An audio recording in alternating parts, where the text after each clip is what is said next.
Hello dear student, welcome back to the channel. हम लोग पढ़ रहे थे दो चर वाले रैखिक समीकरण और उसमें हम लोग 4 क्वेश्चन तक किए हैं प्रश्नावली 3.2 से। यानी कि अभी हम लोग पढ़ रहे हैं एक्सरसाइज 3.2 क्लास 10 के एनसीईआरटी बुक से। क्लास 10 एनसीईआरटी के बुक से, ठीक है। एनसीईआरटी बुक से हम लोग पढ़ रहे हैं एक्सरसाइज 3.2 और उसमें से 4 क्वेश्चन किए थे। अभी हम लोग 5वां क्वेश्चन करेंगे। कैसे करते हैं, कैसे सॉल्व करेंगे? तो सब्स्टिट्यूशनल मेथड से करेंगे, ठीक है। हाँ, प्रतिस्थापन विधि से। इक्वेशन एक तो दिया गया है √2x plus √3y is equal to 0, equation 1, ठीक है। दूसरा है √3x minus √8y is equal to 0, equation number 2। Clear है, कोई दिक्कत नहीं होना चाहिए। अब जैसा कि हम बताए थे कि दोनों में से किसी भी इक्वेशन से थोड़ा सा और डिराइव करके, थोड़ा सा और आगे बढ़ा के क्या कर लेना है, तो इस x का वैल्यू निकाल लेना है। कैसे निकलेगा? तो एक तरफ रख लेंगे √3x बराबर हो जाएगा, ये माइनस उधर जाके √8y हो जाएगा। ये √3 भी उधर ले जाएंगे तो x बराबर हो जाएगा √8 डिवाइडेड बाई √3y, ये हो जाएगा। और ये हो जाएगा हमारा इक्वेशन नंबर 3, ठीक है। अब क्या करेंगे, पुट द वैल्यू ऑफ, जैसा कि हम लोग पहले भी करते थे, ठीक है। हाँ, put the value of x in equation, किससे किए थे? 2 से, तो 1 में रखेंगे, ठीक है। 1 में रख देंगे। हिंदी में यही लिखेंगे, x का वैल्यू समीकरण 1 में रखने पर क्या हो जाएगा? तो समीकरण 1 में क्या है, जहां पे x है वहां ये सारा रख दीजिए। √2 और x यहाँ पे है, वहां पे √8 divided by √3 into y plus √3y is equal to 0। देखिए, जब बराबर में कुछ नहीं रहे तो उसका आंसर 0 ही होगा। कैसे होगा? देखिए, y को हम लोग क्या करेंगे, कॉमन ले लेंगे। जब y को कॉमन ले लेंगे डियर स्टूडेंट, तो यहाँ पे क्या बचेगा? तो ये √3 और ये √3 खत्म हो जाएगा, ठीक है। यहाँ पे बचेगा √8। y को जब हम लोग कॉमन ले लेंगे, दोनों से बाहर निकाल देते हैं, तो यहाँ पे बच जाएगा आपका सिर्फ √8 और यहाँ पे बचेगा √3 और इधर हो जाएगा 0, ठीक है। इतना समझ में आ रहा है? अगर ये 0 हो रहा है तो यहाँ से हम लोग आगे बढ़ाएंगे और इसको नीचे ले जाएंगे, क्योंकि y का वैल्यू निकालना है। तो इसे नीचे ले जाएंगे तो हो जाएगा y इज इक्वल टू, क्या हो जाएगा, 0 डिवाइडेड बाय √8 प्लस √3, यही होगा। अब 0 को किसी भी चीज से भागा दो, गुना करो, वो 0 ही होता है। क्या होता है? 0 होता है। क्या होता है? 0 होता है। तो y का वैल्यू हम लोग निकालनी है 0। अब फिर लिखेंगे पुट द वैल्यू ऑफ, या तो इस बार हिंदी में लिख देते हैं, y का मान समीकरण 3 में रखने पर, 3 में रखेंगे तो समीकरण 3 क्या है? ये है, देख लीजिए, ये है समीकरण नंबर 3। x बराबर √8 divided by √3 multiplied by y का वैल्यू मतलब 0, तो x का वैल्यू कितना आ जाएगा? 0, ठीक है। कोई दिक्कत नहीं, तो लिखेंगे हेंस, या फिर लिखेंगे अतः, ठीक है। यहां से लिख देते हैं हेंस, या हिंदी में लिखेंगे अतः x बराबर 0 और y बराबर भी 0।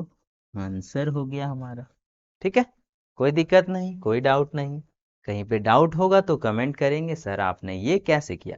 चलते हैं क्वेश्चन नंबर 6 में। ये क्वेश्चन समझ में आ गया होगा। छठा नंबर क्वेश्चन क्या कहता है?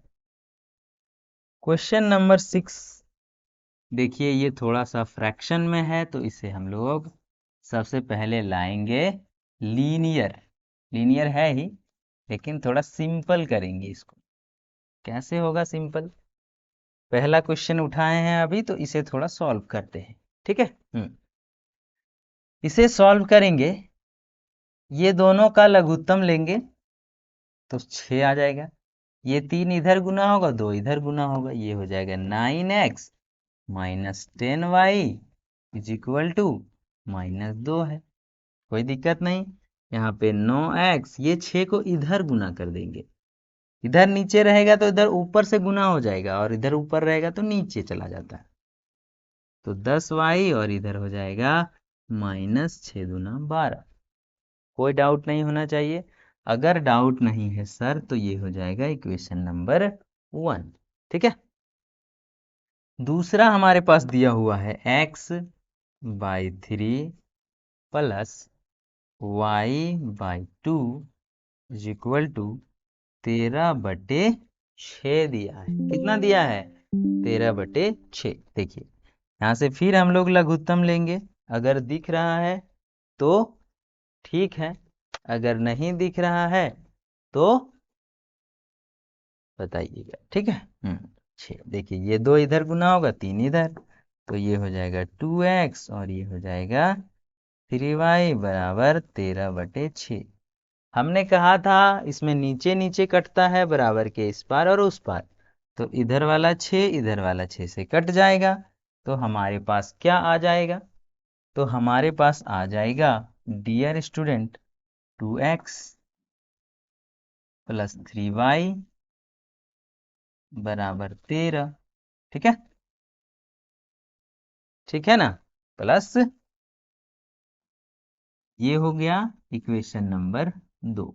किसी को कोई डाउट, कोई समस्या नहीं? चलिए ठीक है। अब हम लोग यहाँ से x का मान निकालते हैं। इसके लिए क्या करना पड़ेगा? 2x is equal to 13 minus 3y, x बराबर 13 माइनस 3y/2, इक्वेशन नंबर 3। यही है इक्वेशन नंबर 3। ठीक है।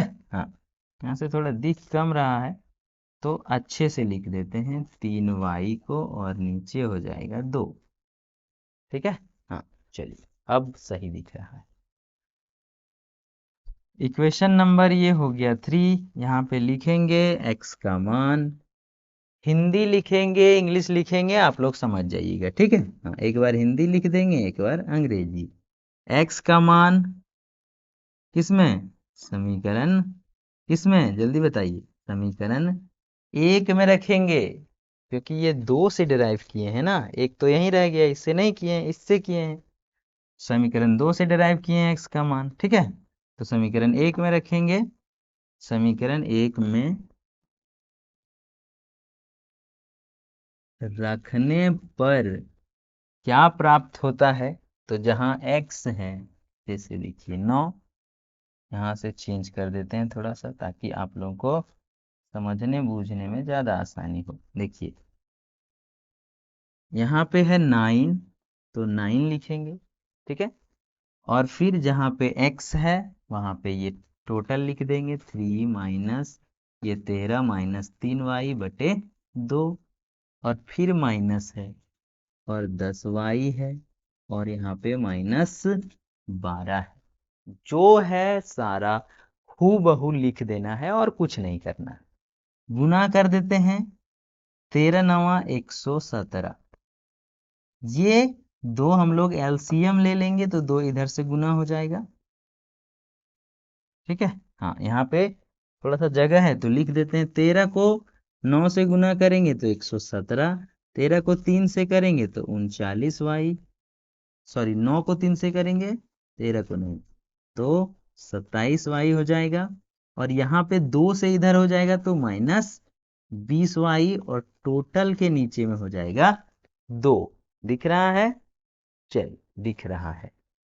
नहीं दिख रहा है, छोड़िए। नहीं दिख रहा है तो यहाँ लिखते हैं, 9 को 13 से गुना करेंगे। ठीक है। तो हो जाएगा 117, और 9 को 3 से गुना करेंगे तो -27y। और फिर ये 2 नीचे में है, ये 2 इधर से गुना हो जाएगा तो +20y। और टोटल पहले तो इसके नीचे था, लघुत्तम लिए तो सबके नीचे 2 आ गया और इधर हो गया -12। कोई दिक्कत नहीं, कोई डाउट नहीं। चलिए 117 उधर ले जाते हैं, ठीक है। और ये 12 दूना 24। यहाँ पे देखिए ये 2 को पहले इधर गुना कर लेते हैं तो हो जाएगा 117 -27 में 20 जाएगा, ठीक है। तो ये हो जाएगा 7y। और इधर हो जाएगा कितना हो जाएगा, तो 12 दूना 24 लेकिन माइनस में, ठीक है। हाँ, ये 117 उधर जाएगा, ये -7y है, ये हो जाएगा -24 और -117 -7y। चलो 7 4 11।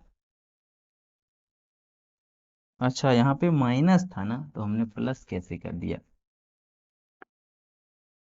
यहाँ पे माइनस ही होगा, ठीक है। हाँ, 27y -20y तो हो जाएगा 47 माइनस में। तो ये हो जाएगा 47 माइनस में, और ये हो जाएगा 2 और एक 3 और एक 4 और एक 141। y का वैल्यू निकालने के लिए हमें 47 नीचे ले जाना पड़ेगा, तो y का वैल्यू हो जाएगा 141/47 और दोनों है माइनस में, तो माइनस माइनस खत्म। y का वैल्यू आ जाएगा, देखिए 3 बार में अगर कटाते हैं ना तो हो जाता है 141, यानी कि y का वैल्यू आ गया है हमारे पास 3। कितना आ गया है, 3। अब यहाँ पे हम लोग लिखेंगे put the value of y, put the value of y in equation 3, ठीक है। जैसे इक्वेशन 3 में y का वैल्यू पुट करेंगे तो इक्वेशन 3 कहाँ पे है, यहाँ पे x बराबर निकल जाएगा, ठीक है। x बराबर क्या आ जाएगा, तो x बराबर आ जाएगा 13 माइनस 3y, मतलब 3 इंटू वाई का मान 3 है और डिवाइडेड बाय 2।